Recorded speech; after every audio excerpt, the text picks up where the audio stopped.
No hay nada como tener un hijo. Antes de tenerlos, a Gail y a mí la gente nos decía, va a cambiar vuestra vida. Como no teníamos hijos, sonreíamos. Una de las cosas que ocurre, y hablo por mí, es que la vida adquiere un significado a nivel de misterio. Y cuanto más profundizo en la ciencia, más misteriosas se vuelven las cosas. Antes de tener hijos, pensaba que llegaría a un punto en mi vida en que lo comprendería todo. Ahora sé que solo hay un pequeño porcentaje que puedo entender y que hay muchísimo misterio ahí fuera.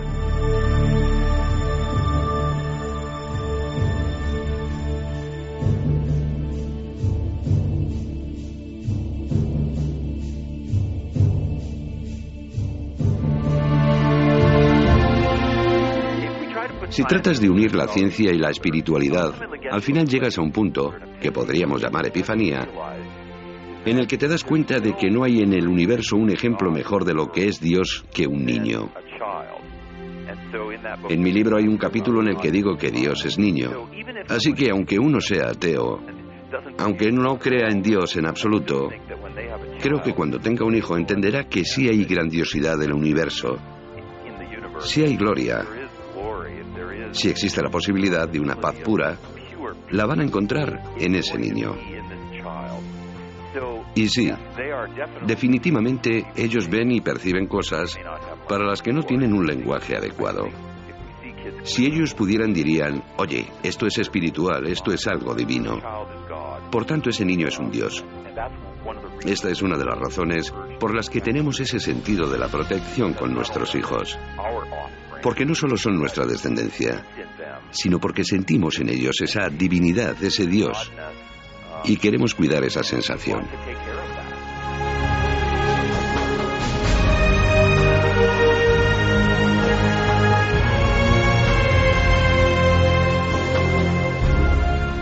Si un niño no crece en un ambiente de seguridad en el que pueda sentirse querido, protegido y guiado, estaremos dañando su alma. Y la forma en que eso se manifiesta no tiene por qué ser una falta de comprensión del concepto de Dios, sino que como adultos no querrán, protegerán ni guiarán a nadie. Solo después, mirándolos desde un nivel espiritual, nos daremos cuenta de que cuando un padre pega a un hijo o cuando son víctimas de abusos sexuales, el cerebro de ese niño, y por extensión su alma, se volverán tan oscuros que no seremos capaces de sanarlos. En cierto modo es una cuestión de lenguaje y eso quizá pueda confundirnos, pero la clave es: no hagas daño a ese niño. Dale seguridad, dale amor, y así es como surgirá la manifestación de la espiritualidad del niño.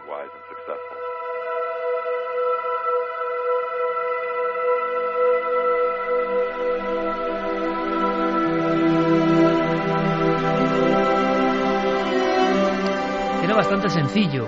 Estaba editando el material sonoro de este programa y coincidió, como ocurre a veces, esta música maravillosa y prodigiosa con las palabras de uno de esos científicos que todavía creen en la luz y que nos reconcilian con la especie humana.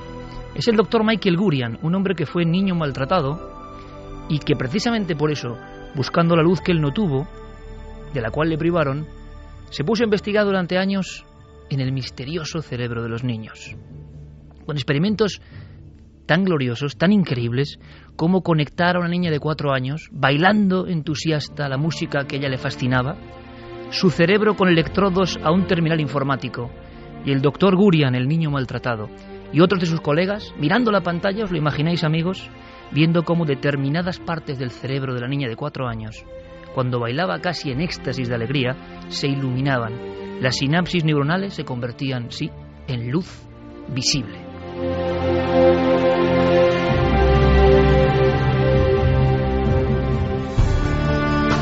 Y es que hay científicos que siguen ahondando en el misterio. En el caso de Gurian, el propio nacimiento de su hija le reconvirtió en una visión holística, global, misteriosa, inexplicable. Miró la cara de su hija y pensó que el universo era en sí mismo un misterio. Hizo un libro muy polémico en el que decía que lo más auténtico de la divinidad estaba en la sonrisa de un niño. El niño maltratado se convirtió en investigador del cerebro de los niños y se dio cuenta enseguida, es normal que la barrera en ese cerebro entre lo que llamamos fantasía y lo que es puro misterio es casi una capa indeleble. Está ahí, nosotros la anquilosamos, ellos la mantienen.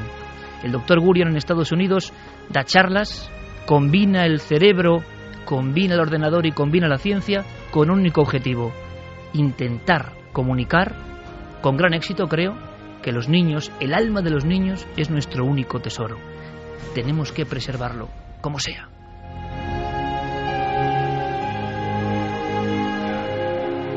Y cuando uno oye las voces, nos ha concedido esta entrevista en Milenio 3, una autoridad, un niño que lo pasó mal. Qué curiosa historia. A veces, pasarlo mal en la infancia te conduce por unos caminos. El propio doctor Gurion, y esto me ha puesto los pelos de punta, decía que muchos niños maltratados, cuando se les sometía ese mismo escaneo cerebral, tenían una especie de agujeros negros, una especie de máculas, de puntos, que a veces no se marchaban nunca. El cerebro del niño es un territorio dúctil, un territorio que parece que guarda casi todo. Sin embargo, su ejemplo es maravilloso. De una infancia tan difícil a convertirse en embajador de la luz a través de la ciencia. Él tiene una frase clarísima: todo es misterio en el mundo del niño. ¿Podremos volver algún día a ser niños? ¿Podremos mirar el universo como niños? ¿Reconectaremos con esa mirada que se pregunta por todo exactamente? Esa es su labor. Nos lo ha contado, y cuando yo escuché sus frases y escuché la música, lo tuve claro. Como hoy es un programa un poco oscuro, qué bonito es empezar así. La lucha entre la tiniebla y la luz. Y siempre, en Milenio 3, la luz al inicio.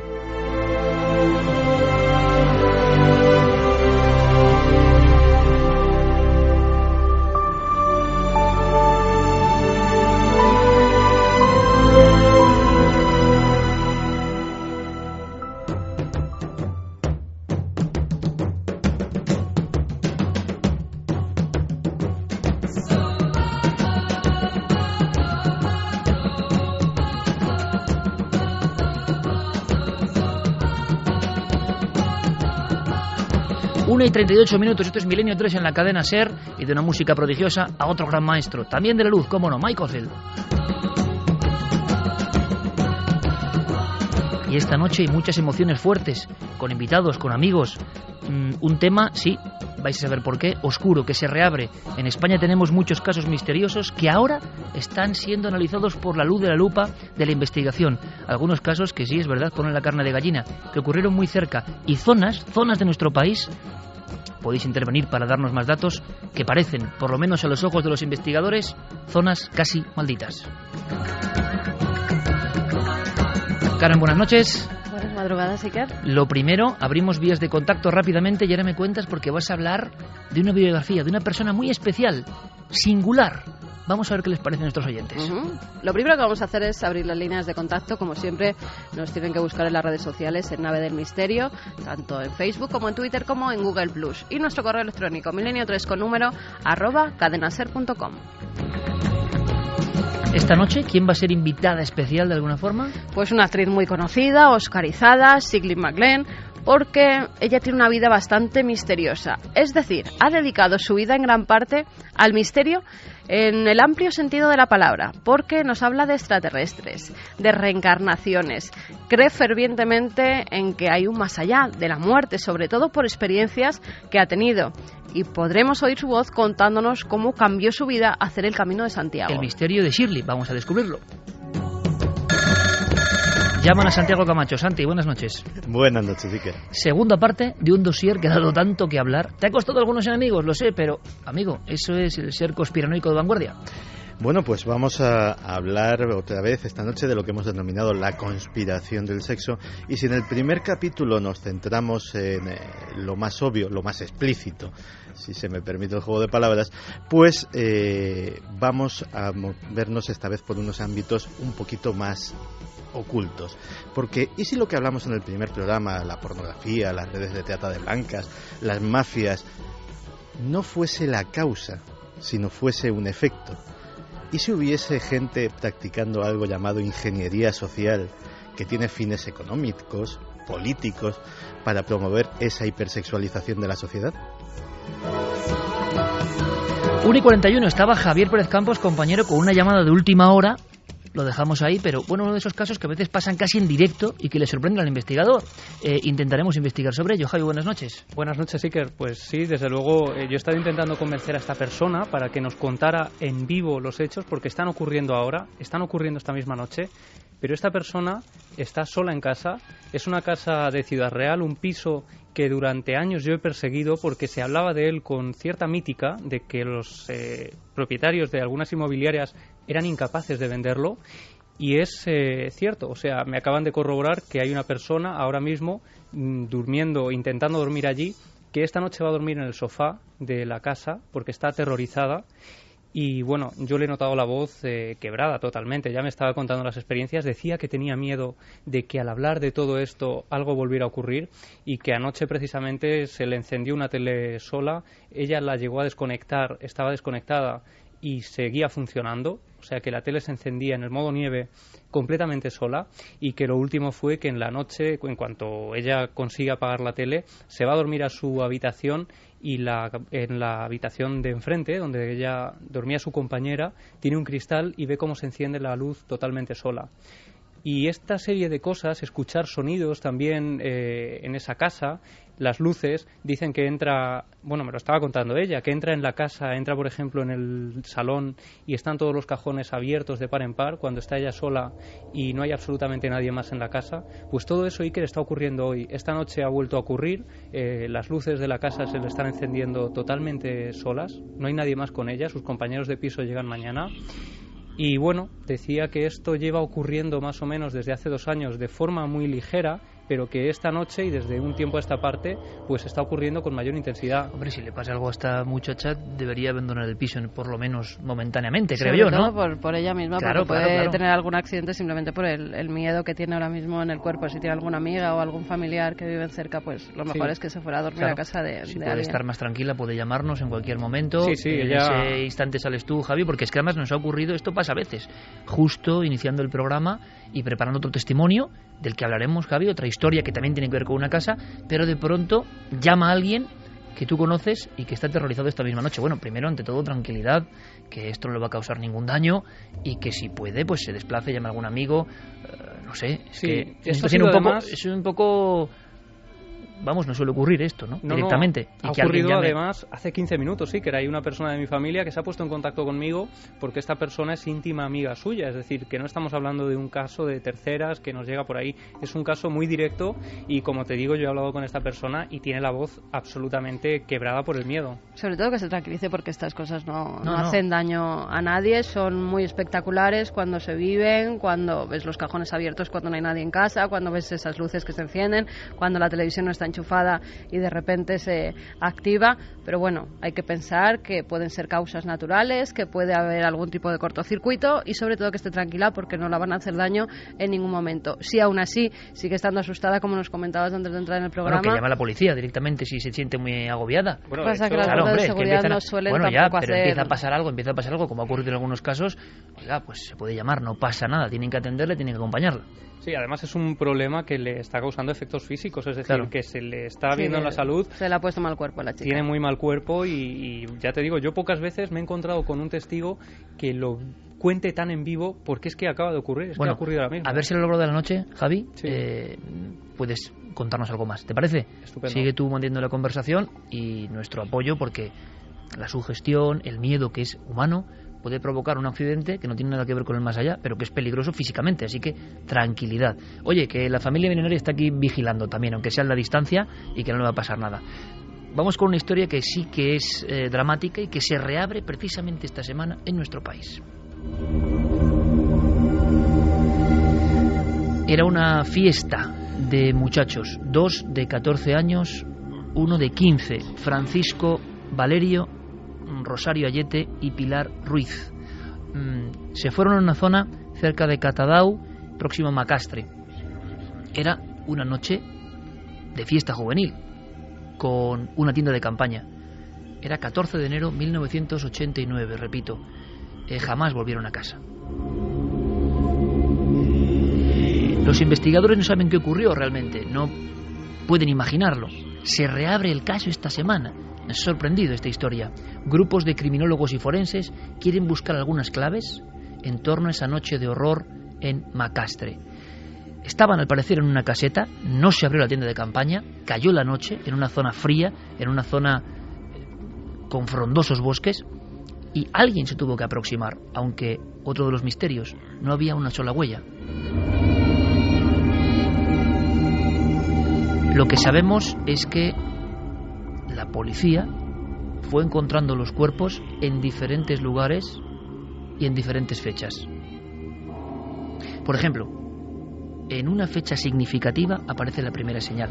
Lo primero es que los 3 muchachos, repito, 14 y 15 años, desaparecen, sin rastro, nadie los ve. Y aparecerá algo.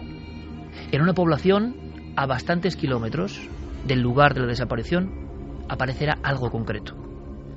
Es el periodista Javier Martínez de Las Provincias quien nos da esos datos muy concretos, muy precisos del inicio de esta historia de horror que se reabre ahora mismo por parte de las autoridades de la criminalística en nuestro país. El 27 de enero, trágica coincidencia con el caso de Alcácer, el 27 de enero también aparecen los cadáveres de Toñi, Miriam y Desiré en el paraje de las Romanas, semienterrados. Pues aquí el 27 de enero, en la calle Alcácer de Valencia, encuentran un pie amputado que entonces no se sabía de quién correspondía. Luego, en posteriores pruebas forenses, se determinó que pertenecía a Rosario Sayete. Un pie en una calle, llamada calle Alcácer, 1989, como un gesto, como un símbolo, como algo que no entendemos. Estaba cerrado con una sierra mecánica. Al poco tiempo aparecerá el cuerpo del muchacho. Brazos en cruz, en pleno campo, en un territorio absolutamente solitario, como si también hubiese sido colocado. La policía especula, piensa, cree que han tomado algún tipo de drogas, que han inhalado pegamento, que han salido rápidamente del lugar porque se ha acercado un extraño y que se han intoxicado con algún tipo de brasero o similar que nunca se acaba encontrando.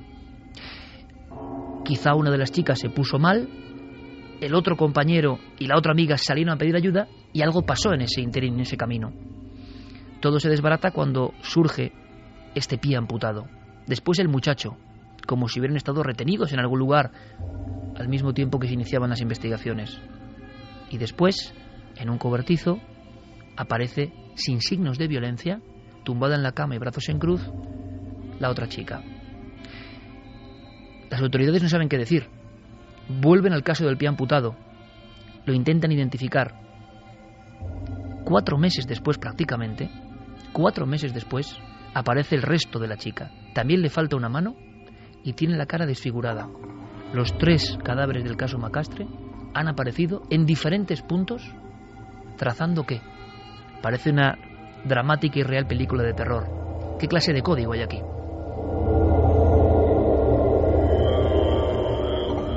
Piensan en un individuo con una sierra mecánica que ha llegado por la noche para sorprender a 3 niños que están en la montaña y que nunca llegan ni siquiera a desplegar su tienda de campaña. Piensan en un cóctel mortal de drogas, pero ¿cómo explica eso los cortes y la distribución de los cuerpos? ¿Qué demonios está pasando?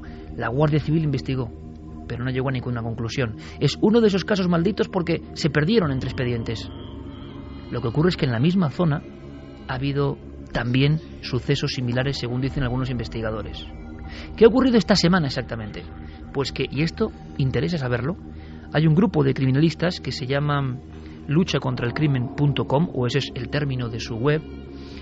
El proyecto se llama Proyecto Prometeo y está englobado dentro de una serie de acciones para que no se olviden los grandes casos de muertes misteriosas en nuestro país. Macastre en 89 sería uno de estos casos, porque sospechan, intuyen que puede haber algún tipo de rito. Esta noche queremos preguntarnos, a raíz de este caso que se reabre, ¿qué diferencia hay? ¿Cuáles son los crímenes rituales? ¿En qué se ve la distinción? ¿Qué signos aparecen? Ha habido más casos, son muy dramáticos, lo sé, por eso empezaba con algo más luminoso. Precisamente el criminólogo que encabeza ese proyecto ha hablado con nosotros, ex Félix Ríos, y nos cuenta por qué aquella excursión que acabó en triple muerte extrañísima en Macastre ahora les interesa. Yo hablaría más de muertes poco comunes, al menos por ahora, ¿no?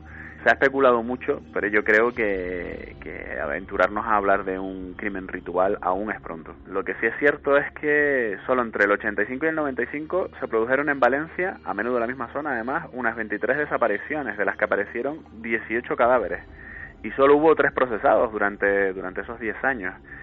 Se ha hablado de la acción de un asesino en serie en la zona, se ha hablado de grupos organizados de agresores sexuales o de pedrastras, de mafias, etcétera. Yo creo y espero que con nuestra investigación al menos aclaremos algunos claroscuros de lo que es el caso Macastre. Porque habitualmente en los medios de comunicación no se habla de este tipo de iniciativas. Hay personas, desde el ámbito de la investigación criminal, que sienten la irritación que sentimos todos. Un caso, yo he visto esos expedientes almacenados, me impresionó muchísimo, almacenados en una especie de bandejas dentro de una inmensa estantería, con las fotos de las víctimas, o desapariciones extremas, o muertes preocupantes sin resolver. Y uno dice, ¿qué se puede hacer con esto? ¿Cuántas familias sufren ahora mismo? Y muchos piensan, ¿qué ocurrió con mis hijos? ¿Qué hubo de fondo de verdad? La investigación no tiene medios, que por desgracia es la realidad, y se acaba olvidando, aunque siempre Guardia Civil y Policía mantienen la esperanza de que llegue alguna pista. Pero a veces pasan 20 años como en este caso y no llega ninguna pista. Nada, todos son sombras. Sin embargo, el proyecto Prometeo parece que está consiguiendo algunos logros y ahora tienen el objetivo en una zona que siempre ha sido polémica, que siempre se ha hablado y no sabemos si a nivel de leyenda urbana o no, ciertas comarcas de Levante como lugares donde ha desaparecido mucha gente. Escuchamos a Félix Ríos. Porque se trata de que con las técnicas forenses actuales veamos si se pueden conseguir resultados donde no se consiguieron hace, pues en este caso, más de 20 años, ¿no? Con eso se podría llegar a establecer pues determinado tipo de informes que dieran pistas a que el juzgado reabriera las diligencias y ordenara determinado tipo de gestiones, ¿no? Hay casos o antecedentes de casos donde esto lo hemos conseguido. El más cercano es el caso de Soledad Donoso en Córdoba, que apareció pues desmembrada a las orillas del Guadalquivir en el año 92, y bueno, se han conseguido resultados positivos tras más de 20 años, ¿no? Yo creo que este caso no tiene por qué ser una excepción, el caso Macastre. Por desgracia, se consumen películas, bueno, como entretenimiento, donde unos niños van a una acampada, siguiendo la estructura básica de la matanza de Texas, llega el asesino solitario y provoca el terror. Es mucho más oscuro, más demoníaco, más terrible, más tenebroso cuando uno ve las caras de esos muchachos, los documentos pocos que existen, la recogida de los cuerpos. Y uno se pregunta, ¿había algo más? ¿Existen grupos que hacen crímenes rituales en nuestro país? ¿O por lo menos existieron? ¿Cuál es la realidad? Terminamos con este caso para aportar luz o sombra, no lo sé, con Javier Martínez, que intervino en esta historia, vio los cuerpos, se quedó aterrorizado y comenta varias cosas que le inquietaron como periodista de sucesos. De pronto, en toda la comarca, empezaron a ocurrir cosas. No hay ninguna información contrastada de que se haya producido tantas desapariciones en el término de Macastre. Sí es verdad que se han registrado varios hallazgos macabros. Hace unos años también aparece el cuerpo semienterrado de una joven de 17 años que había desaparecido. La Policía Nacional centró las investigaciones en su padrastro y fue identificado como presunto autor de aquel crimen. Luego también aparecieron los restos de un cadáver de un niño cerca del casco urbano de Macastre, en unas bolsas de plástico. Y luego, por supuesto, pues ese triple crimen que ha marcado y que ha escrito la historia negra de esta población valenciana, ¿no? Javi Pérez Campos, compañeros, se habla de esos números, yo creo que están ahí en la polémica también, pero todos los que hemos hecho misterio, los que hemos estado curioseando con esta información, sin ser criminólogos ni profesionales, pero hablando con ellos, todos nos dicen que en esa comarca, final de los 80, mediados de los 90, pasaron demasiadas cosas que jamás se han resuelto. Bueno, y de hecho, inevitablemente, algunos investigadores pues relacionaron este crimen de Macastre con el crimen de Alcácer, ¿no? Porque eran 3 jóvenes de unas edades más o menos similares, porque creían que habían evidentes signos de tortura en el caso de Macastre, con esto del pie amputado, que podían relacionarse con el de Alcácer, y que incluso dijeron, se llegó a decir, que esto podía haber sido una especie de ensayo para lo que iba a hacerse 3 años después. En fin, al final se ha relacionado todo tipo de cosas, pero sí que se habla de que en estas zonas, en las comarcas de Macastre, en Catadau, en Tous, en Chiva, en todas esas regiones ha habido hasta 23 desapariciones en una cuestión de tiempo de unos 10 años aproximadamente, desde el 85 al 95, de los cuales solo aparecen 18. Solo se imputan a 3 personas en estas 23 desapariciones, entre los cuales está Ricard, del caso Alcácer, y al final todos estos casos tienen también una cosa en común, y es que siguen sin resolver. No se sabe cuál es el móvil de todo esto. Al final, Iker, hay discrepancias en todo este asunto, ¿no? Javier Martínez, por ejemplo, dice que no hay tantos casos recogidos, y otros, sin embargo, pues defienden que efectivamente, como escuchábamos a Félix Ríos, ¿no? Él hablaba de que sí hay esos 23 desaparecidos. Clara Tahoces, buenas noches. Muy buenas noches. Sobre las presentaciones, nuestra compañera Clara Tahoces, escritora, periodista, grafopsicóloga, compañera de Más Allá, y muy interesada desde siempre también en la ritualística, la simbología.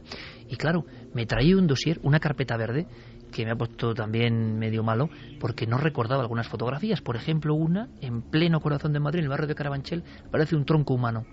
Un tronco ha sido decapitado, le han quitado las piernas, y solo hay 2 signos que podemos ver: un escorpión y una especie de pentáculo satánico acompañado de una cifra, 666. Al verlo, surgía la pregunta, Clara, ¿cómo alguien, porque muchas veces, y lo sabemos, la policía ha acudido a preguntaros a los que sabéis de simbología en ocasiones, ¿cómo se distingue entre una cuestión que puede ser un arrebato, puede ser una cuestión mafiosa, o un ajuste de cuentas, o algo que realmente tiene ese hedor, podemos decir, ¿no?, del ritual esotérico en el que alguien ha matado para una invocación? ¿Eso habrá ocurrido de verdad en España en alguna ocasión? En alguna ocasión yo creo que sí. Es muy complicado distinguir unas cosas de otras, y sobre todo cuando en medios generalistas, en periódicos, en informativos, se divulga información que obviamente no tienen un conocimiento, digamos, exhaustivo del tema, y se dan los datos muy a la ligera y se califica de satánico o ritual casi cualquier cosa, desde ceremonias de tipo de umbanda, candomblé, macumba, ese tipo de cultos un poco relacionados con Latinoamérica, y que en principio no tienen nada, absolutamente nada de criminal, vamos, es decirlo así, ¿no? Siempre y cuando no haya personas que utilicen esos cultos para dar vía suelta o rienda suelta a sus instintos más bajos. ¿Tú en qué te fijarías en uno de estos sucesos, por ejemplo? Creo que es difícil, ¿no? Esa triple acampada, 3 chavales, edades, bueno, es que son críos, ¿no? Los cuerpos van apareciendo en diferentes lugares, una mano, un pie. Los especialistas podéis leer otra cosa, es decir, podéis fijaros en elementos, que falte un pie, que falte una mano, que haya cierto signo, que el cuerpo parezca en brazos en cruz. ¿Son cosas casuales o a ti te llaman la atención algunas en concreto? O en este caso del tronco de Carabanchel, sigue sin resolver en la calle Gallur, que encima pasaba una anécdota también, yo he dicho, 666 en el pectoral de ese hombre sin cabeza y sin piernas. Sí. Pero es que tú me has enseñado la denuncia de la policía, son casualidades, pero también nos hemos quedado, ¿no? Sí. ¿El número de diligencia cuál es, Clara? 6.666, y es un número aleatorio, es decir, cada vez que hay una nota informativa de la policía se le adjudica un número. Tocó este. Es como cuando yo fui a la estatua del Ángel Caído con los miembros del CSIC para ver si estaba a 666 metros de altura, y estaba, ¿no? Estaba. Y dices, bueno, la casualidad, ahí está la casualidad. ¿En qué te fijas, Clara? Bueno, en el caso de Macastre en concreto, yo no me atrevería a decir que sea un crimen ritual, porque creo que faltan elementos. Y además hay un problema muy gordo, y es que ha pasado mucho tiempo. En su momento, si no se hizo una recogida exhaustiva de información, de pruebas, de elementos, o si no se pudo llegar a más, porque, como se ha explicado antes muy bien, en esas épocas no había, digamos, las técnicas que hay ahora para analizar determinados crímenes o determinadas pistas, como ha pasado en otros muchos casos, por ejemplo, sin ir más lejos, con el famoso estrangulador de Boston, ¿no?, que al final parece que no era él, es un señor que estuvo en la cárcel un montón de años, ¿no? Lo que yo quiero decir es que ahí no me atrevería a calificarlo así, pero sí que hay elementos, digamos, simbólicos, que a mí es un tema que me interesa mucho más, la simbología en general, que podrían darnos pistas de que, desde luego, no se trate de una acción casual, ¿no? Vamos a ver, para empezar, que aparezcan los cuerpos en forma de cruz, no uno, sino 2, ya no parece una cosa casual. Es decir, se asesina a alguien y de repente, pues, cae aparentemente de una forma, vale, pero que haya dos cuerpos con esa simbología. Parece que se está reproduciendo algo, una escenografía. Exacto. Sí, quizá ese es un poco lo que llama la atención, ¿no?, en este tipo de crímenes, que haya una organización o un acto simbólico para reproducir un elemento que en realidad la simbología a veces nos da pistas, ¿no? Por ejemplo, miembros mutilados. Sabemos que en lugares en África se han practicado, incluso se practican, por ejemplo, la mutilación de los cadáveres, incluso se ingieren algunas partes de esos, eso viene siendo desde la antigüedad, ¿no?, de esos cuerpos, porque se cree que se puede adquirir, digamos, ese carácter mágico que podrían dar elementos, por ejemplo, comer parte de un cerebro del enemigo, entre comillas, ¿no? Podría interpretarse como obtener su mente, su inteligencia, su rapidez, su capacidad intelectual. El corazón es el elemento vital, ¿no? Entonces, bueno, pues ahí hay unos elementos que pueden ser casuales, pero lo que no puede ser casual es que estos chicos se vayan de acampada y que aparezcan de una manera, digamos... y por separado. Por separado, con la acción de una sierra mecánica. Es decir, no parece que esto fuera una cosa que de repente se encontraran con un loco, vamos a decirlo así, que vaya por el bosque y que se produzca una carnicería que luego quede ahí reflejada, sino que se han ido como dando elementos, pinceladas que han ido apareciendo. Hay una organización detrás. O sea, cuando digo organización me refiero a que no es un crimen desorganizado, de algo que es dejadez, que se deja, bueno, en fin, que hay una premeditación, o esto es lo que a mí me da a entender, ¿no? Y sobre todo, parece, no sé, da un poco la impresión de que quizá alguien sabía que estos jóvenes iban a hacer una acampada. Porque, bueno, si hay alguien que quiere cargarse a alguien, pues realmente puede hacerlo en cualquier momento y siempre hay alguien. Si tú quieres matar, la oportunidad está ahí, eso está claro. Pero si tú te vas a un sitio un poco apartado, en fin, no tienen por qué saber que estás ahí. No creo que aparezca un señor con una sierra mecánica casualmente, quiero decir. Permíteme que te interrumpa mínimamente el discurso, Clara. Ahora vamos a viajar a un punto de Europa. Decía Santiago Camacho que hay países nórdicos que tienen un nivel de vida impresionante, hay que decir, que tienen unos sistemas educativos que son envidiables, pero resulta que también tienen este lado oscuro que aterra. Y ha habido noticias de última hora sorprendentes.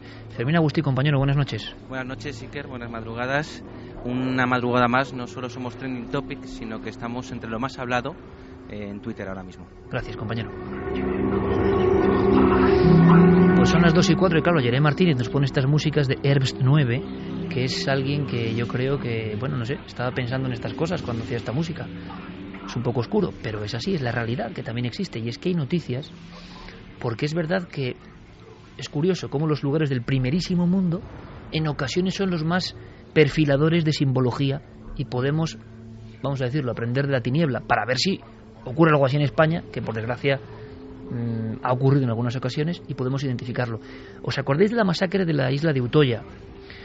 Tú lo decías, Santi, es que Noruega es un país bastante oscuro y que no se enfadan los noruegos, pero bueno, es un país que tiene una leyenda criminal fuerte y simbólica y conectada con sociedades secretas en muchas ocasiones.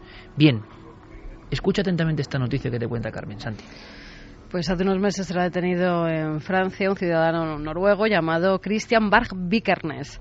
Estaba acusado, o por lo menos lo detenían, porque estaba transmitiendo a través de Internet una serie de mensajes que alertaron a la policía. El caso es que la policía creía que este tipo iba a llevar a cabo un acto terrorista parecido al de la isla noruega. Lo detuvieron, solo pudo estar detenido casi 3 días, era lo máximo que lo podían retener porque no tenían pruebas contundentes contra él. Lo que sí averiguaron es que este tipo ya había cometido un asesinato. Este individuo hace 20 años se hizo célebre por cometer un asesinato que estaba relacionado con el black metal. Lideró un movimiento que luchaba por el regreso a las raíces paganas del viejo continente, las runas vikingas y el paganismo. Su primer grupo musical se llamaba Kalashnikov. Bueno, ahí está el arma, ¿no? Años más tarde ese grupo se transformaría en Uruk-hai, que es el mago negro del Señor de los Anillos, y acabaría en 1991 por llamarse Burzum, es por lo que es conocido. Vikernes se fue rodeando de una serie de personajes relacionados con el mundo del satanismo, el lado oscuro, los invocadores del maligno, del diablo. Se reunían en una tienda de discos que se llamaba Helvet, que quiere decir en castellano infierno, donde allí además pues hablaban de black metal, de lo que hacían sobre el culto al Tercer Reich y sobre todo de erradicar el cristianismo en Noruega. Era una batalla, y lo de siempre, compañeros, que no piense la gente que vamos en contra del black metal, ni mucho menos, que es un estilo musical como cualquier otro, pero que el caso fue así. Nosotros no estamos satanizando nada, pero que el caso fue exactamente así, con estos componentes. Entonces esto es muy curioso, una serie de grupos que tenían su valor musical, digámoslo así, o no, que no lo sé, que lo que pretendían, muy reconocidos, que pretendían despojar al norte de Europa de sus raíces cristianas. Ellos querían volver a lo que había antes, ¿no? Al paganismo. Es en el fondo como ocurría en Perú, junto a las líneas de Nazca, hay que decirlo, porque es de lo más tenebroso que yo recuerdo, cuerpos desmembrados al lado de figuras de Nazca o de Palpa, y a veces una señal de seguidores de la tradición. O sea, queremos lo de antes, los dioses paganos extraños de antes, y a veces la forma de proceder era siniestramente parecida, ¿no? En un lugar tan alejado como Perú y en Noruega. Muy parecida. Había la tienda esa donde se reunían varios grupos de black metal a hablar de todas esas cosas y sobre todo del lado oscuro, al cual estaban muy cercanos, incluso hacían adoraciones y misas satánicas. Una de esas personas, que era el dueño de la tienda, era Euronymous, así se conocía, porque era también de un grupo de black metal muy conocido. Y le dice, bueno, pues no te preocupes, a Vikernes, que yo te voy a producir tu primer disco. En ese momento empieza a haber una serie de líos entre ellos, sobre todo por dinero. Se deja un dinero, el otro no se lo devuelve. Empieza a haber mucha envidia entre los dos, envidia que se llega a convertir en odio. En 1992, Vikernes participa en la quema de varias iglesias. Es acusado, es detenido, pero no hay pruebas para encarcelarlo.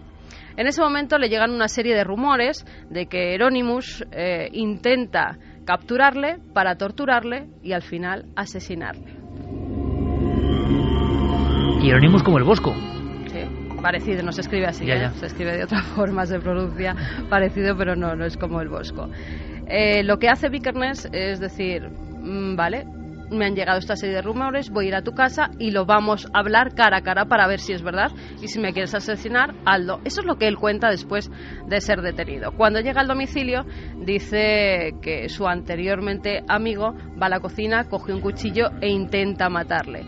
En ese momento él se zafa, el amigo va corriendo por debajo de su casa, lo coge por detrás y le apuñala. Él dice que en defensa propia. La autopsia revela que hay 20 puñaladas, la mayoría de ellas por la espalda y algunas en la cara. ¿En la cara por qué? Porque se había ido de la lengua. Había dicho que él era uno de los culpables de esa quema de iglesias. En el fondo, Santi, es como cuando hemos viajado y no sé si por fortuna o por desgracia hemos estado en muchos sitios, en muchas catacumbas, en muchos lugares subterráneos, en Asia, en Europa y en África, y en América. Y muchos de los... Me estoy acordando ahora de un lugar concreto cerca de Túnez donde están todavía los mosaicos, los ángeles. Eso impacta bastante. Y siempre, como con una furia iconoclasta, les hacen como una puñalada de madera. Bueno, eso viene desde siempre. A los ojos, a la boca, ¿no? Como no ver y no hablar. Y acordaos, amigos, hablábamos de Levante, que la cultura íbera española, de repente, esas esculturas tan raras que hacían, les tomaban miedo o algo que no sabemos, y en el siglo IV a.C. les apuñalaban con otra piedra los ojos y la boca, haciendo un triángulo raro, ¿no?, del que no sabemos nada. Pues aquí prácticamente lo mismo. Además está relacionado con lo de Utoya, porque Andrés Breivik, que era el que hizo esta matanza donde murieron 77 personas, mandó a 530 personas su manifiesto de lo que iba a hacer. Y una de estas personas era precisamente Vikernes. Por eso se le relacionó con que probablemente podía cometer él también un atentado por las cosas que estaba publicando en Internet. Bueno, es que Bart Vikernes es todo un personaje. De hecho, lo que sucedió en la escena del black metal noruego a principios de los 90 es una de esas comunidades muy cerradas, se llamaban el círculo interno, el Inner Circle, que de repente entran en una espiral de demencia que ni ellos mismos se imaginan. Estos, en vez de irse de litrón a los fines de semana, se iban a quemar iglesias medievales que son patrimonio de la humanidad, que son de madera, preciosas y tal. Por cierto, Santi, fotos de iglesias en mitad de la nada quemadas que impresionan, sí. Que sacó Clara en el lugar de los hechos y que lo tenía ahí en la carpeta y que no nos contará. Pues imagínate, ardían como teas, pero para que nos hagamos una idea de hasta qué punto esta gente pues cayó en una espiral de demencia absoluta.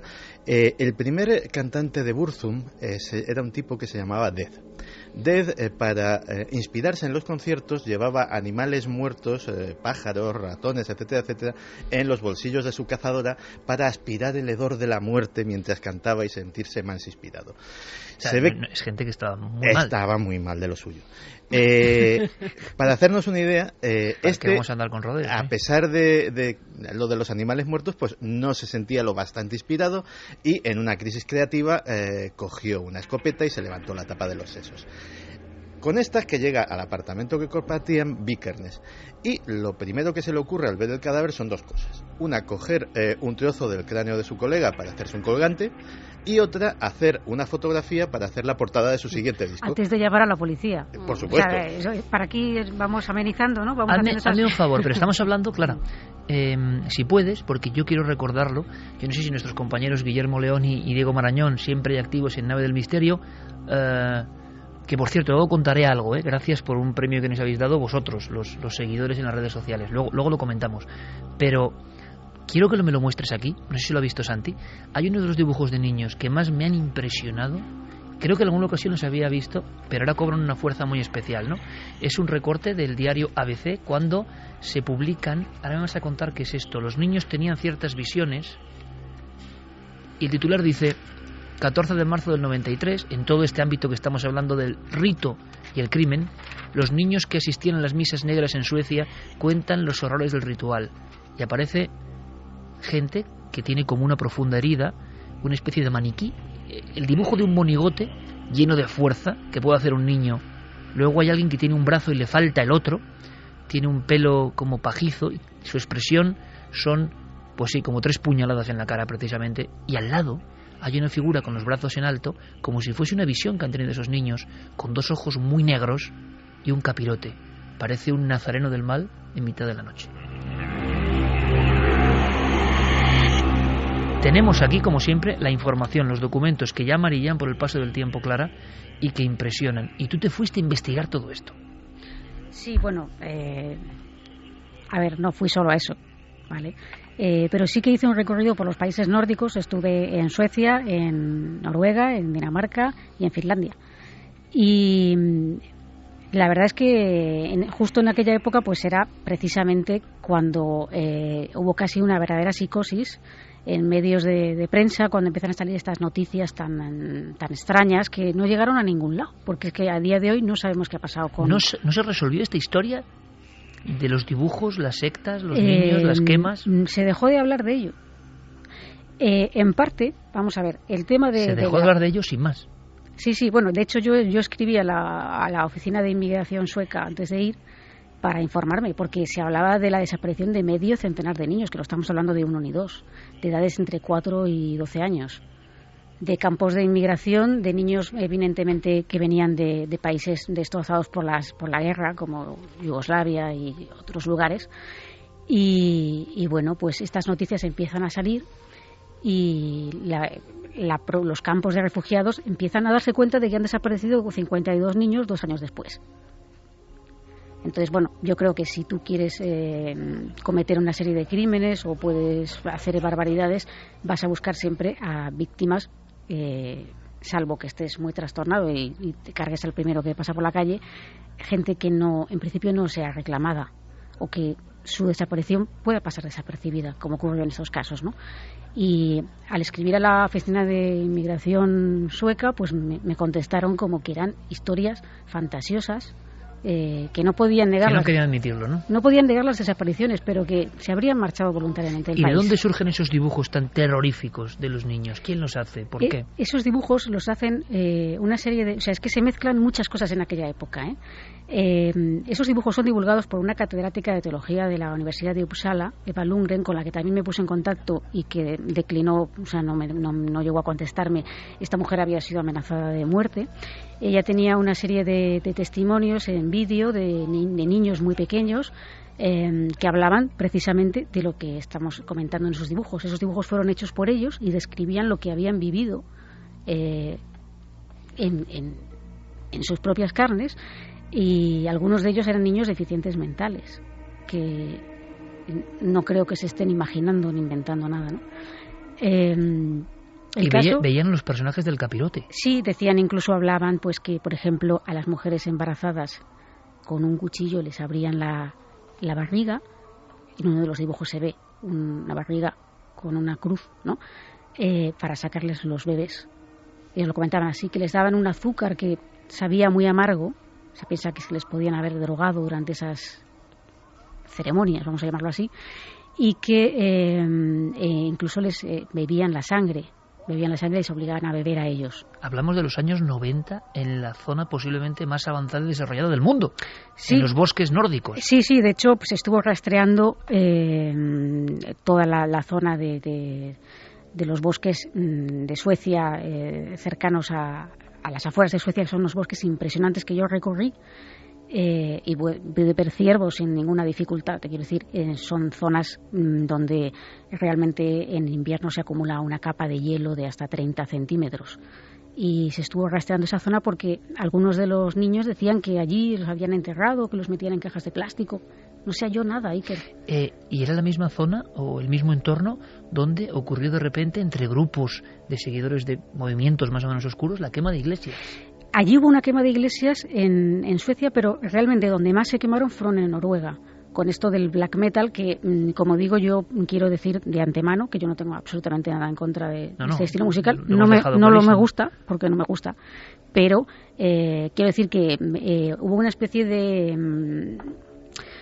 Vamos a ver, allí son sitios donde aparentemente se está muy avanzado tecnológicamente, donde la gente tiene, digamos, una serie de conocimientos, se estudian en las escuelas varios idiomas, o sea, el avance sociocultural es bastante amplio, pero sin embargo, se censura mucho, esto es curioso, series de televisión, películas, que algunas de miedo, vamos a decirlo así, de terror, de tal, que directamente pasan al circuito de vídeo y que a veces incluso están censuradas o recortadas. Y sin embargo luego tenemos ese extraño fenómeno también, puramente literario, de la crónica negra nórdica, que ha arrasado, ya ha pasado un poco, parece, pero claro, que parece que tiene una imaginación, y no sé si son esas noches eternas, esos lugares desolados, o qué, pero muchos de los autores de gran éxito, algunos han contado, se basaban en historias reales ocurridas con cierta ritualística en esa zona del mundo.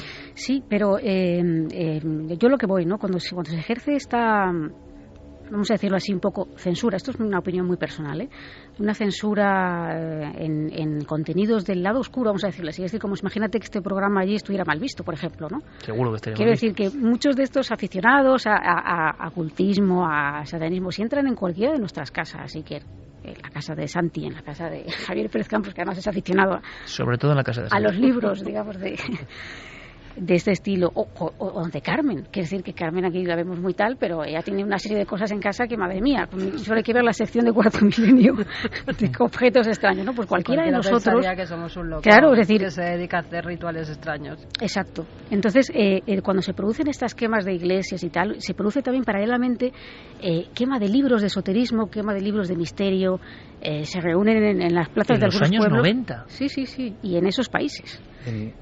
En el caso de Noruega, además, no hay que olvidarlo, en el caso del Inner Circle, del death metal noruego, estamos hablando también de que hay un componente neonazi muy importante. Sí. Es decir, no solamente estamos hablando de neopaganismo, sino que el pasado nazi, mezclas, ¿no? El pasado nazi de Noruega está muy mal digerido. No olvidemos que es el sitio, por ejemplo, donde se instalaron los Lebensborn, aquellas granjas de niños perfectos que quería Hitler, y que precisamente donde más hubo fue precisamente en ese país. Pero además, Santi, el contraste entre una sociedad que busca una especie casi de raza perfecta, una sociedad hipertecnificada, pero también muy fría, muy poco empática en ocasiones, ¿no? Pero ya te digo que, y sobre todo que, fíjate ahora que se habla tanto de la memoria histórica, es un país que no quiso saber absolutamente nada de ese pasado, y toda esa parte del periodo nazi la cerraron muy en falso, con lo cual ha dejado fantasmas. Fíjate, el propio Vikernes, una de sus frases muy descriptiva de la ideología de este movimiento es: Europa no es un concepto geográfico, Europa es un concepto biológico. Eso es una de las cosas que para ellos todavía el ideal de la raza aria, de que nosotros somos los nórdicos, somos los vikingos, etcétera, etcétera, eso también movía mucho a esta gente. Y también en el caso de la matanza de Utoya también había un fuerte componente neonazi. Yo creo que por eso escribió Breivik. O sea, por eso... Claro, se manifiesta, claro, ¿no? De hecho, en el fondo son coletazos de todo esto que estamos contando. Claro, y de hecho en uno de los móviles que pudo haber de ese encuentro, porque vamos a ver, cuando este señor mata al otro componente, al dueño de la librería, que también tenía su grupo de música, él era más bien metido en conceptos totalmente opuestos desde el punto de vista político, ¿no? Y hay un desencuentro fuerte ahí que yo creo que influye en cierta forma en que se distancien. Y también hay que decir que en parte esta lucha que ha explicado Carmen por el tema económico que tenían es porque al producir los discos de Piquetes, cuando se produce la quema de algunas iglesias, Piquetes es detenido, como ha explicado Carmen, pero se le absuelve por falta de pruebas. No se le podía demostrar que hubiera quemado la iglesia negra de Fantov, que el nombre parece como muy satánico, pero es porque es negra por fuera, la madera. Y entonces resulta que esto lo que hace es que los discos de este grupo, que era el único componente, era él, por cierto, suban en ventas. Ya. Entonces por eso el otro no le está pagando los royalties. Pero hay una cosa importante, Clara. Casi para cerrar este episodio un poco oscuro, vamos a hablar de algo que es diferente y que es sorprendente. Ha habido una muerte que tiene que ver con un cráneo extraño, y un cráneo que dio mucho que hablar. Vamos a saber algo más. Pero antes de escuchar las opiniones vuestras a través de las vías de contacto, hay una sensación que une este mundo de los 90, ocurre en los 90 también, que es que cuando el investigador intenta penetrar en la realidad de todo esto, donde hay desapariciones de niños, donde hay niños que recuerdan con dibujos lo que le pasó, donde hay cuerpos que nunca se han hallado, curiosamente, en el caso que hemos mencionado, que ahora se reabre esta semana, las víctimas podíamos decir que pertenecían a ámbitos desestructurados, a familias un poco desestructuradas. Ha ocurrido, dicen, con muchachos y gente de antiguos orfelinatos, demás, es decir, como si se eligiese muy bien lo que se va a hacer, con personas que igual no van a ser reclamadas con tanta fuerza, es lo que se ha dicho, no lo digo yo.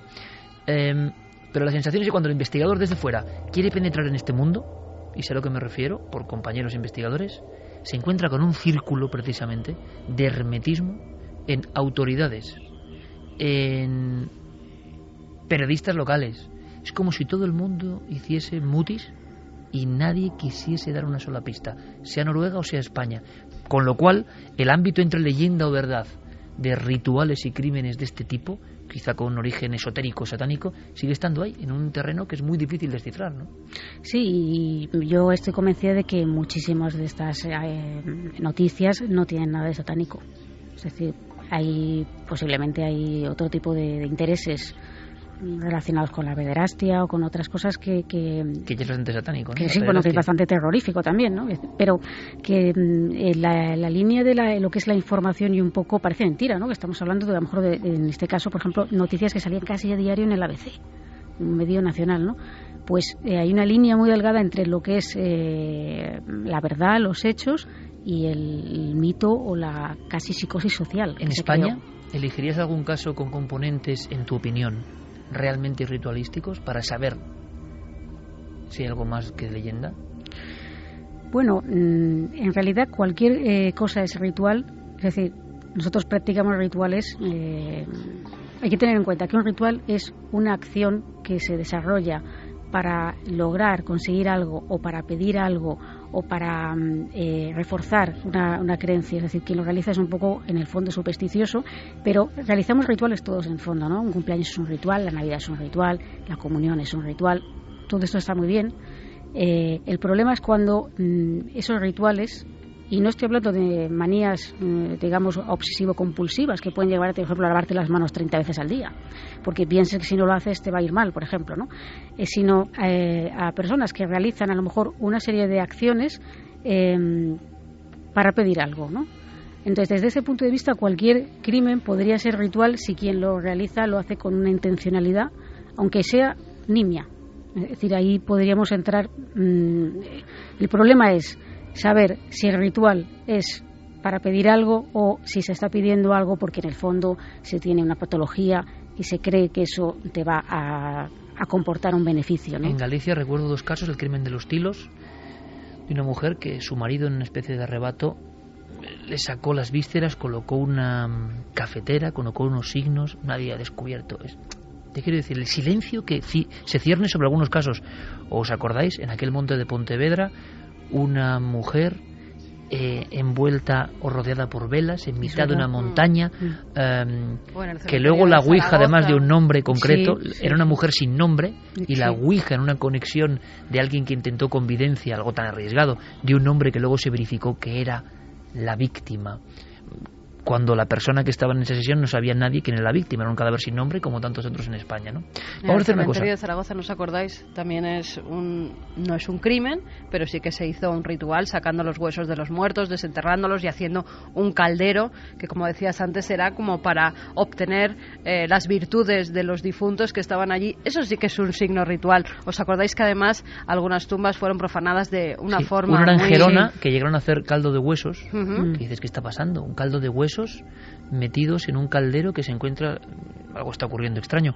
Y luego, yo siempre lo comento, pero es que me impresionó muchísimo, cementerio de Zaragoza, y de ahí pasamos a los mensajes. Cementerio de Zaragoza, lo que estábamos comentando antes, los ojos marcados pero casi en horizontal, como con un signo, ¿no?, que ha trascendido los tiempos, que te lo encuentras en antiguas esculturas y te lo encuentras en modernos movimientos.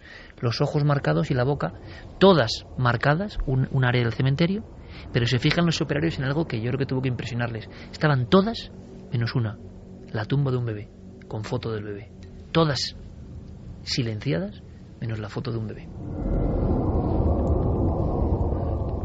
Vamos con los mensajes. María José Pulido dice: menudas mezclas de corrientes políticas, de patologías, comportamientos, normal que todo desemboque en psicópatas. Ana Heavy: algunas de las iglesias quemadas, las primeras, estaban construidas en antiguos centros de poder paganos. Eso es lo que denunciaban muchos. Qué interesante es esto. Sí. Ellos creían, a lo largo de la historia, siempre ha habido esa superposición de capas y de culturas, ¿no? Entonces esta gente, esto es curioso, Santi y Clara, demandaba que volviese a la deidad anterior, ¿no? Que lo que estaba ahí antes era más fuerte que lo que está ahora, que no se podía silenciar lo anterior, que esto ha pasado con muchísimas iglesias que se han construido, por ejemplo, en lugares megalíticos. No, casi todas, ¿no? Es que esa además es otra de las peculiaridades de Noruega. La cristianización de Escandinavia no fue precisamente tranquila, fue más bien una imposición y una erradicación de los dioses antiguos, no fue algo, digamos, adoptado alegremente por los pueblos nórdicos, con lo cual siempre antropológicamente les quedó un resquemor importante. Y no olvidemos que el nazismo en el fondo es la recuperación de las viejas deidades paganas, ¿no? Nos dice también, continuando ese mensaje, que al ser centro de poder paganos, la quema reivindicaba lo sagrado de la antigua cultura, que Burzum nunca ha sido un grupo satánico. Damian Omar dice: hace unos años un antropólogo canadiense realizó un documental sobre la cultura del metal. Una de las partes del documental trata esta cuestión en Noruega. El señor Navarro, que dice que ve injusto que porque te guste el black metal y creamos en dioses, dice el que cree en dioses nórdicos, seamos satánicos. Parece muy bien, lo hemos dejado claro, ¿no? Es porque que es que si no hemos dicho en ningún momento bla, lo mismo, que queda claro, hombre. JJ, eso es aprovechar bien los recursos, usar el cráneo y el cuerpo muerto de su amigo para promocionar su disco. Así va el mundo. Lo conspiranoia dice el mal existe al igual que existe el bien. Quien más siente el bien tiene que luchar contra demonios más grandes. Moisés Pita, Euronymous, fundador de la banda Mayhem, uno de sus discos, Suicidio Real de su cantante. Y nos pone lo que ha dicho Santi, la famosa... Que, por cierto, gazapo mío, efectivamente era de Mayhem, no de Burzum. La famosa fotografía que... Sí, que tampoco queremos... Es un poco terrorífica, ¿no? Tampoco queremos verla mucho. Donde se ve al chico pues que se ha quitado la vida levantándose la tapa de los sesos. Bueno, pero cualquiera cree que es una recreación, ¿no? Es que en ocasiones la realidad supera cualquier ficción recreada, o sea, ¿no? Te ponerte a hacer eso antes de llamar a la policía... antes de llamar a la policía voy a hacer unas fotos aquí de... Así se ven cómo están las cabezas, ¿no? Exacto. En toda esa zona, además, desde Suiza hasta allí, realmente toda esa franja de Europa se cree todavía en la tropa de Odín, ¿no? En las apariciones es nuestra santa compañía, llevada al mundo de la Europa del Norte. Lo investigabais en las Urdes precisamente, Javier, los guerreros a caballo, esa idea de un arquetipo antiguo que se vuelve a aparecer. Vamos a hacer una cosa, porque el tema es denso, oscuro. Curiosamente, ¿no? Coincide esta especie de interceptación de un individuo que dice la policía quería hacer algo parecido a la masacre de Utoya. Yo creo que hay que estar muy atento a todo esto. ¿Por qué?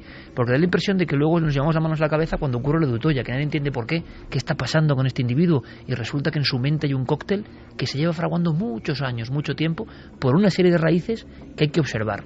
Curiosamente, esta semana se reabren casos españoles que siempre han tenido un eco como de que había una maquinaria o rito más allá de lo mafioso, más allá del asesino en serie, y que no podemos resolver. Y nos quedamos como al principio realmente, con la sensación de que en las páginas de la criminología hay un montón de cosas que conectan con lo extraño y que no resolvemos. Yo, por supuesto, Clara, te invito a que te quedes. Vamos a hablar de cosas que te gustan, todas estas cosas, y has investigado todas ellas. Y yo creo que también es noticia, ya sabéis que en Merino 3 queremos dar paso a todo lo que está pasando, hay muchas noticias, y ha habido una muerte curiosa. Vamos a conectar con Diego Marañón. Diego, compañero, buenas noches. Hola, Iker, buenas noches a todos, ¿qué tal? Suena un poco la cuarta fase, porque de esto va esta historia.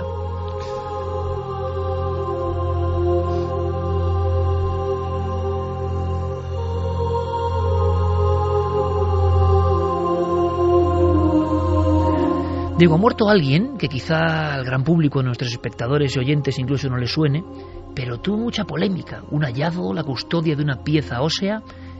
Igual es momento de saber algo más.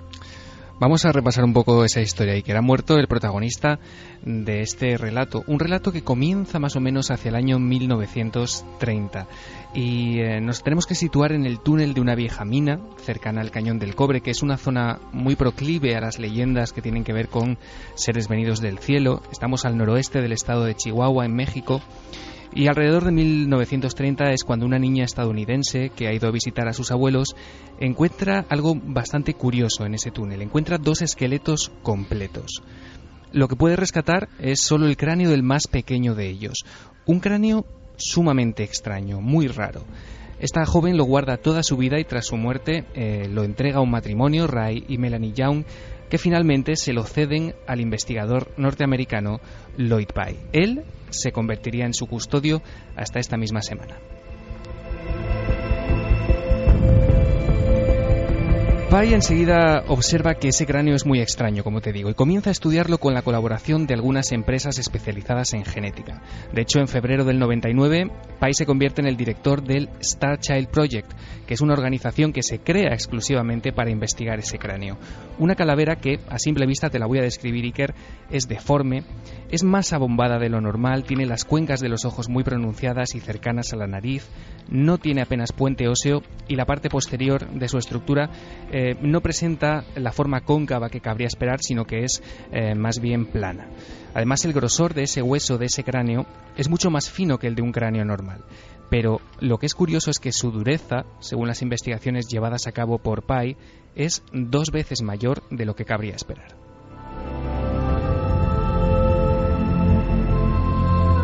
El investigador hace la prueba del carbono 14 y los estudios revelan que ese cráneo puede tener unos 900 años, pero las investigaciones aportan aspectos mucho más interesantes. Siempre, según Pye, hay que decirlo, los resultados afirmarían con un 90% de probabilidades, atención, que el extraño cráneo sería fruto de la relación entre una madre humana y un padre de raza desconocida de nuestro planeta.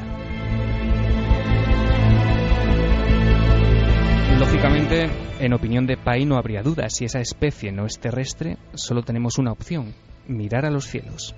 Y a partir de aquí, Iker, se inicia una guerra de análisis y contraanálisis que rebaten esos primeros resultados y apuntan a un origen humano del cráneo. Pai se defiende en un primer momento. Él dice que ha habido una contaminación de esa calavera y no duda en culpar a algunos estudiantes que han estado en contacto con ella. Es entonces cuando decide hacer una réplica, una copia exacta de ese cráneo y guardar el original en una caja fuerte de un banco de Texas. Además, no tardan en cargar nuevos análisis para probar esa teoría que él defiende, que es que los visitantes estuvieron aquí hace mucho tiempo, engendrando a una especie de raza híbrida. Pero la polémica estaba servida y ya nunca abandonaría el cráneo. Escuchamos a Joy Pai hace unos años. A lo largo de este año, en 2009, esperamos realizar una prueba de ADN que nos permita recuperar el genoma completo de este cráneo excepcional. Cuando tengamos esos resultados, espero que a fines de año tengamos la seguridad de que esta calavera va a hacer historia, de la forma más grande que puede hacerse. Va a probar que una vez, hace 900 años, un ser extraterrestre caminó por el planeta Tierra, concretamente en México.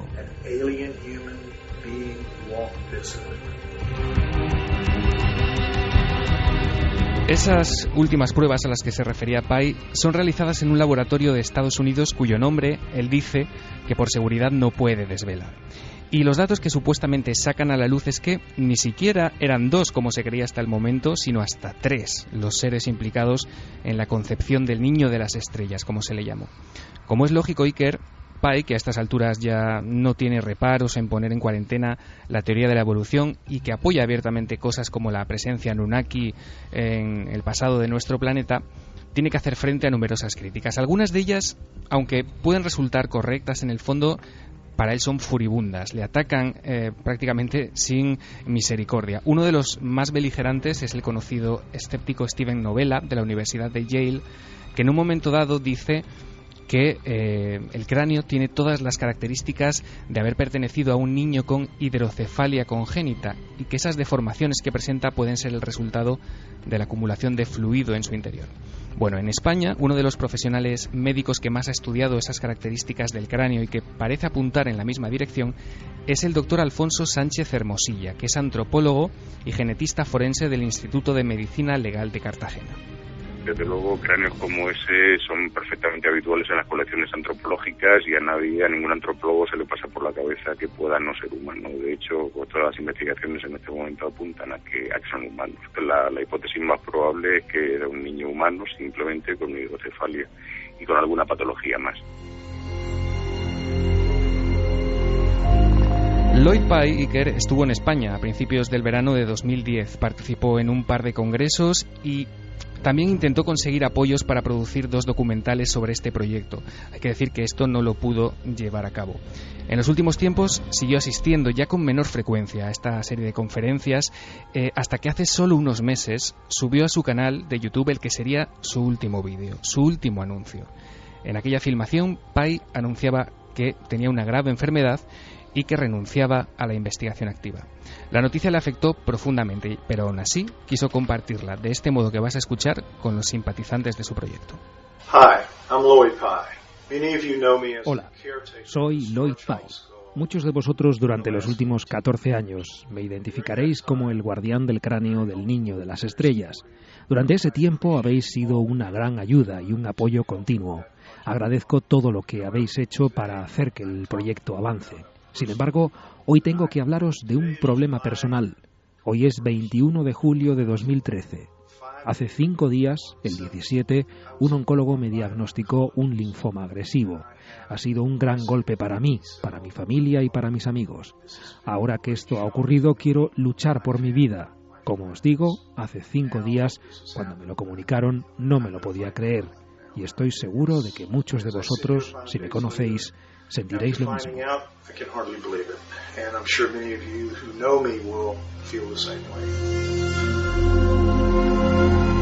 Pai decidió tratarse en la clínica Marinus de Alemania, que es un centro de medicina alternativa en el que, según él, esperaba recuperarse. Finalmente no ha podido ser, y este lunes el conocido investigador Loren Coleman anunciaba en su web la muerte de Pai a los 67 años Iker. Este defensor del conocimiento alternativo parece que quiso ser fiel a sus principios y optar por una vía médica alejada de la oficial.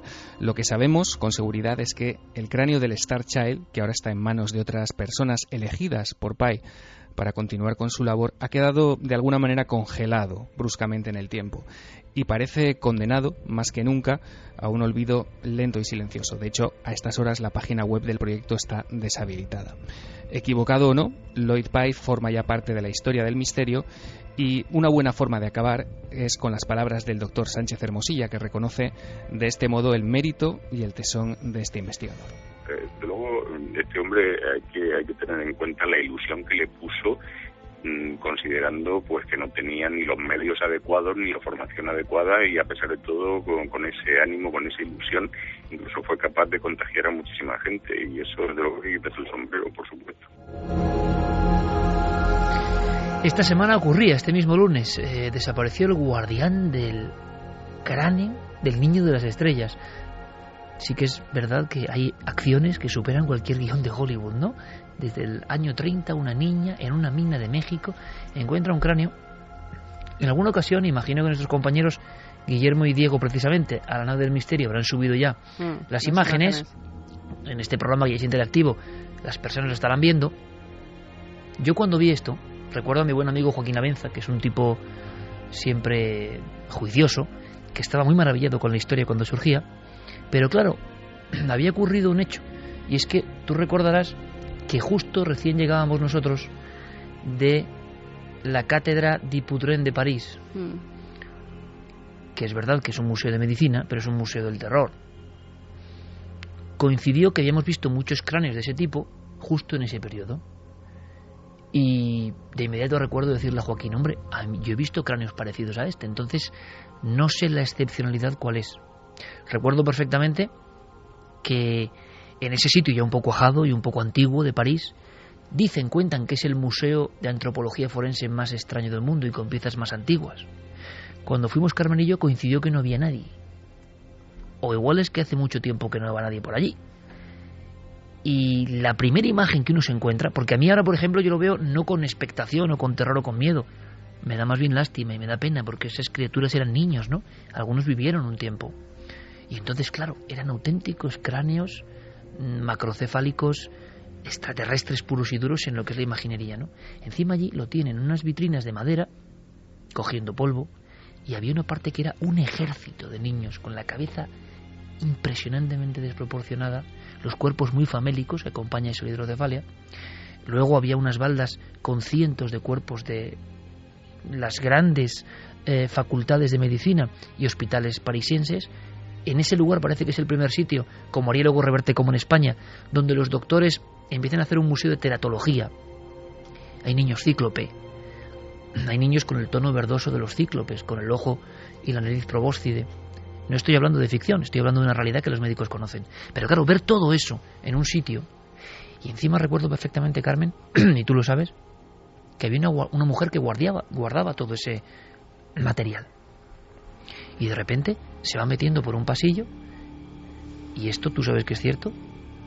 Estamos Carmen y yo solos, y decimos, bueno, pensamos que había gente viendo esto, ¿no? No. La gente no suele ir a ver museos tan raros. Claro, en París. Pero es verdad que es un museo impresionante ese nivel, como tuvimos en Madrid de Reverte Coma, que no sé si está cerrado o no, ya. Y de pronto hubo una voz, y era la voz de esta mujer. Y estaba hablando con un niño cíclope metido en un bote de formol del siglo XVIII. Claro, nos acercamos y había una conversación. Aquella escena es que tú la cuentas y no te la cree nadie. Yo le miraba a Carmen a través de los espejos de las vitrinas, porque ella estaba en otra parte, y digo, esto... Y la mujer nos cuenta, medio en francés, medio en castellano, pero también es una historia hermosa, ¿no? Que son sus niños, que habla con ellos, que después de 45 años a solas ahí, traza una relación con ellos, y posiblemente podamos pensar que sea fantasía, pero ella sonreía y parecía que respondía y hablaba. Y aquella imagen, yo no la puedo olvidar. Era justo al lado de ese ejército de niños, que ahora mismo estará allí, me imagino, cuyos cráneos eran muy parecidos a lo que se ha contado que es el niño de las estrellas. Sí que debe tener ciertas anomalías, además de la macrocefalia, porque es extraño el cráneo, es extraño. Sí, es muy raro. Además, pero había tan raros como ese, ¿eh? Había mucho más raros. Había mucho más raros. Sí, lo que pasa es que este tiene algunas características que es cierto que no se asemejan con las cabezadas deformadas de algunos museos de Perú, de México, que tenían deformaciones craneales porque se las hacían así, les ponían todo tipo de vendas para que al final les quedara como una cabeza, como si fuera un huevo. En este caso la cabeza parece más redondita, pero parece que sí es una enfermedad, ¿no? Porque sí que hemos visto más cráneos semejantes al de este niño.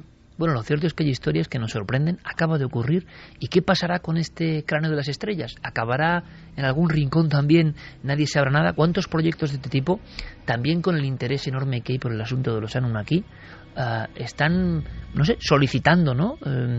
A veces depósitos monetarios para hacer trabajos de investigación.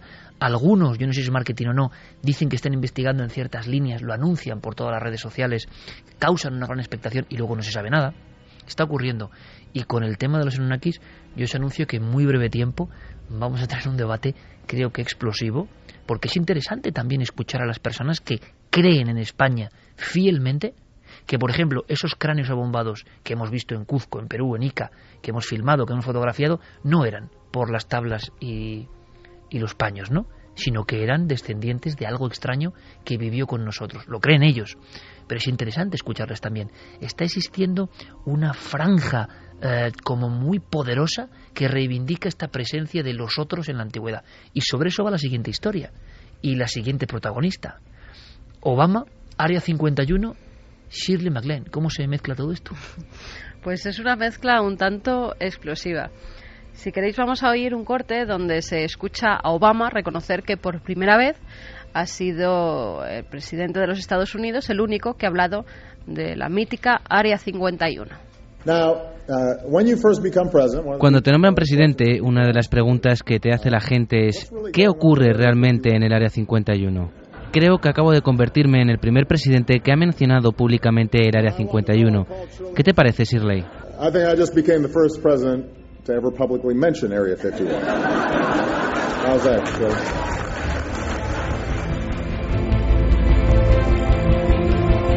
Obama lo dice en un tono jocoso, como fíjense, yo no tengo ningún miedo de hablar del Área 51 y además ahora que voy a dar los premios tengo aquí a Shirley MacLaine, que encima es una creyente ferviente en todas estas cosas.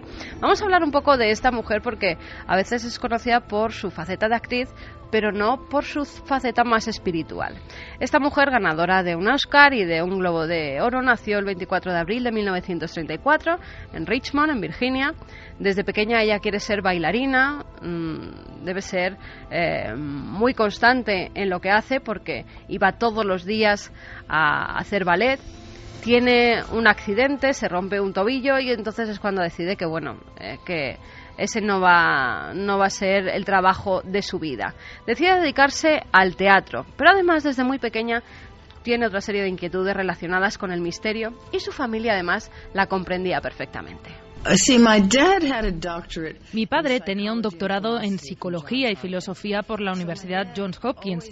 A él siempre le interesaron estas cuestiones sobre realidades que no vemos o de las que no somos conscientes. Mi madre era canadiense y estaba muy involucrada con la, digamos, realidad oculta de la naturaleza. Así que tuve un contexto muy propicio. Haciendo una obra de teatro, un directivo de la Paramount la vio y le ofrece un contrato en Hollywood. Su primera película, Pero ¿quién mató a Harry?, la hizo con Alfred Hitchcock. Ha grabado decenas de películas y recibido los más prestigiosos premios de cine, pero su vida era muy diferente a la de otras actrices de Hollywood.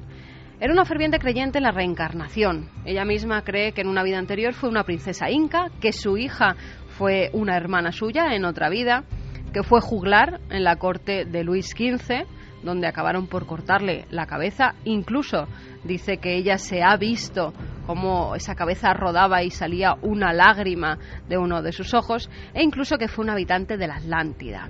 La protagonista de Irma la Dulce también practica con la curación a través de los cristales y asegura tener guías espirituales. Dice que su hermano Warren Beatty no la entiende porque piensa con el lado izquierdo del cerebro, el de la lógica. y la matemática, y ella es completamente del lado derecho. Hemisferio derecho total, ¿no? Exacto. Su primera experiencia con los ovnis se produjo cuando tenía 18 años, y así lo cuenta. Cuando ocurrió la oleada de 1952 en Washington, yo vivía allí. Mi casa estaba cerca del río, en Arlington. Yo tenía 18 años, y en julio de 1952 hubo una gran oleada de ovnis sobre la capital y sobre la Casa Blanca. Nadie pudo dar una respuesta para aquello. Al final, Truman, que era el presidente de entonces, ordenó al coronel Sanford del Pentágono que saliera y dijese lo que dijo. No son aparatos nuestros, ni de los rusos. Recuerdo que ocurrió durante la Guerra Fría. No sabemos qué son. No admitió que venían del espacio, pero básicamente dejó la cuestión abierta. Fue entonces cuando montaron el proyecto Libro Azul para que estas cosas se investigaran. Pero, bueno, en fin, llegará pronto. Esta verdad tendrá que ser admitida y entonces tendremos que enfrentarnos a ella. Veremos de qué modo. This truth will have to be exposed and then we deal with it, however we deal with it. Con ese avistamiento de la flotilla de ovnis sobre la Casa Blanca, ella se empieza a interesar por este tema y asegura que los extraterrestres nos observan porque saben que la Tierra vive serios problemas. Ha sido testigo de varios avistamientos ovni, sobre todo en Nuevo México, donde tiene una casa, pero nunca ha visto ningún extraterrestre, aunque habla de que algunos amigos suyos sí han estado con ellos. En mi opinión, no hay duda de que estas naves existen. En realidad no es una cuestión de opinión, es una realidad. Es lo que yo he investigado. No hay duda, existen. Bien, si esto es así, ¿cómo afecta a la religión? Lo que digo es que para ellos, Dios, la gente con la que he contactado, que han estado a bordo de estas naves y que han sido pacientes de John Mack, el gran psiquiatra americano de Harvard, dicen que para los visitantes, para estos seres de las estrellas, no les gusta la palabra alien y no les culpo, para ellos Dios también existe. Son hijos de Dios como lo somos nosotros. They are children of God just as we are. 2:51, escuchamos a Shirley MacLaine, toda una leyenda de Hollywood. Es curioso, no tienen ningún rubor en contar estas cosas y a mí eso me encanta. Segundo, acaba de mencionar a John Mack, el psiquiatra de Harvard que se atrevió a trabajar con los abducidos y que acabó creyendo, como pasa a veces en los investigadores, en esa realidad. El psiquiatra de Harvard que, yendo a su última conferencia, según él con revolucionarias conclusiones, muere atropellado en un paso de cebra. El señor John Mack, ahí lo he mencionado. Una casualidad, ¿no? Como otras de las que ocurren.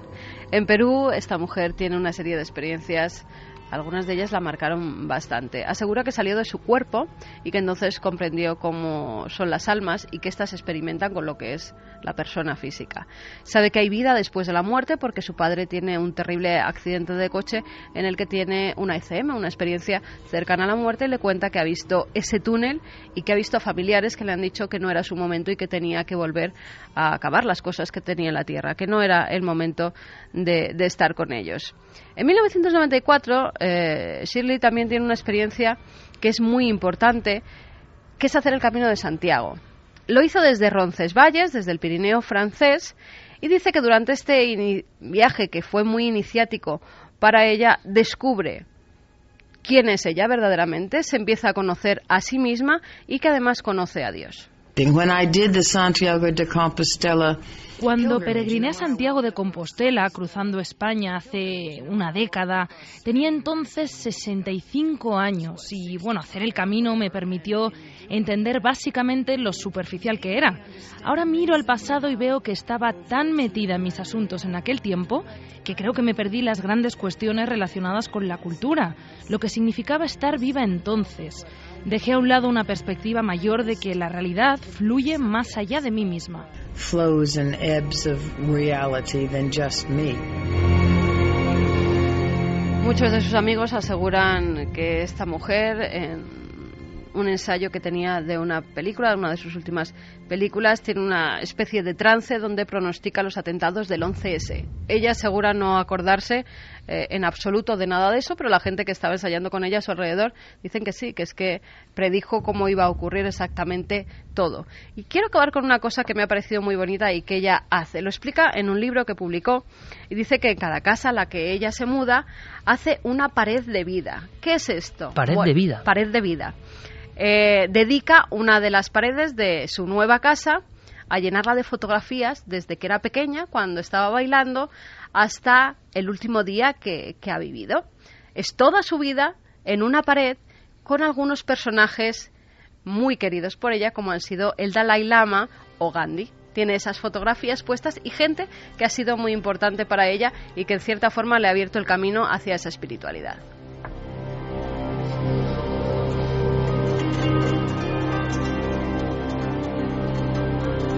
Me ha encantado el repaso a Shirley MacLaine. Qué personajes, ¿no? Evidentemente desde el ámbito de lo puramente racional, lo lógico es descartarlo diciendo, bueno, esta mujer, pero qué vida interior, ¿no? Qué sensibilidad. La sensibilidad artística no está siempre rozando estos mundos. Nos pone Jeremy Martínez una música luminosa y elegida. Lorena McKennitt. Esta música es una auténtica invocación positiva.